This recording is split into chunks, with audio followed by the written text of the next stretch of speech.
estudantil. Quando idealizei a Feira Doce Estudantil há 7 anos atrás, não imaginava que pudesse crescer tanto e fazer tanto sucesso. Hoje vejo que este sonho se tornou um grande projeto que, ao longo destes anos, teve a dedicação de 2 pessoas muito especiais para mim, a Adriana e a Andréia. Idealizar é muito fácil, agora colocar em prática e acima de qualquer obstáculo é muito complicado. É preciso dedicação, amor, força de vontade, disposição e mais, acreditar. E desde o primeiro momento que elas chegaram nessa escola, pelejaram junto comigo para que realizássemos este evento.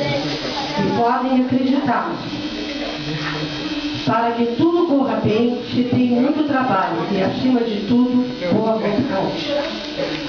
Um projeto deste nível requer a participação de todos, alunos, professores, pais, com um único objetivo, a integração de todos e o tema a ser tratado, a Feira Doce. Fico muito orgulhosa de ver que tudo aquilo que idealizei continua vivo, ativo, apesar da minha ausência. Por isso, venho de público neste momento agradecer de coração a essas 2 amigas, a Adri e Déia, por toda a dedicação e empenho para continuar este projeto, apesar das dificuldades que surgem pelos caminhos. Somente pessoas comprometidas seriamente com a educação é que são capazes de realizar tantas coisas.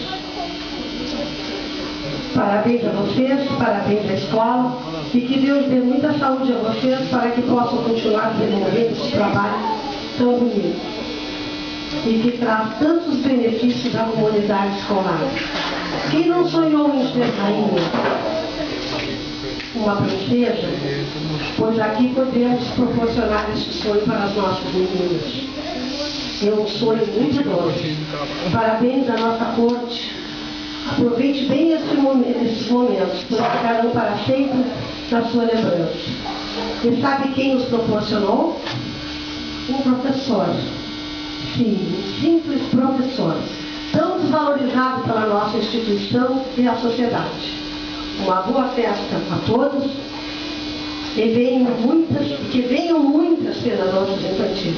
Obrigada a todos e eu peço licença para prestar a minha homenagem e o meu agradecimento à Adriana e à Déia. Obrigada.